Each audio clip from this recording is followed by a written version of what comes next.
হাতের কাছে নানা উপকরণ না থাকলে মাঝে মধ্যে এইভাবে চাউমিন তৈরি করে নিতে পারেন, খেতে কিন্তু বেশ ভালো লাগে। আজ আমি খুবই অল্প উপকরণে চাউমিন তৈরি করেছি। প্রথমেই কড়াইতে পরিমাণ মতো জল দিয়ে জল গরম হলে 1 প্যাকেট চাউমিন অ্যাড করে দিচ্ছি। পরিমাণ মতো লবণ দিয়ে 80% মতো চাউমিনকে এখানে আমি সেদ্ধ করে নেব।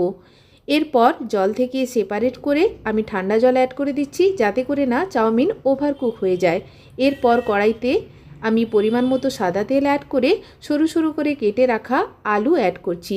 পরিমাণ মতো লবণ অ্যাড করে মিনিট দুয়েক এইভাবে আলু নাড়াচাড়া করে নেওয়ার পর গ্যাসের ফ্লেম লোতে রেখে ঢাকা দিয়ে আমি মিনিট দুয়েক রেখে দিয়েছিলাম।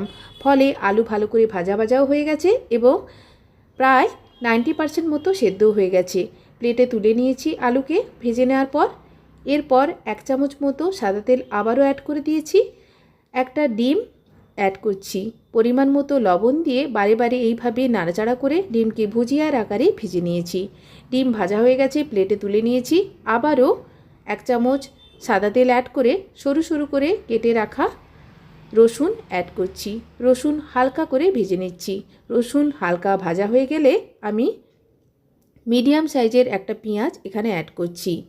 পেঁয়াজকে আমি কয়েক সেকেন্ড এইভাবে নাড়াচাড়া করে নিচ্ছি। পেঁয়াজ বেশি ভাজার কোনো প্রয়োজন নেই।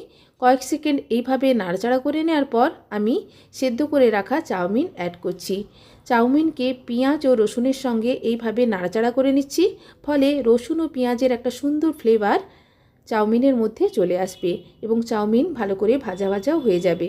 চাউমিন ভাজা হয়ে গেছে, ওপর থেকে ছড়িয়ে দিয়েছি গোলমরিচ গুঁড়ো, সরু সরু করে কেটে রাখা টমেটো ও ভেজে রাখা আলু ও ডিম। লবণ অ্যাড করছি পরিমাণ মতো।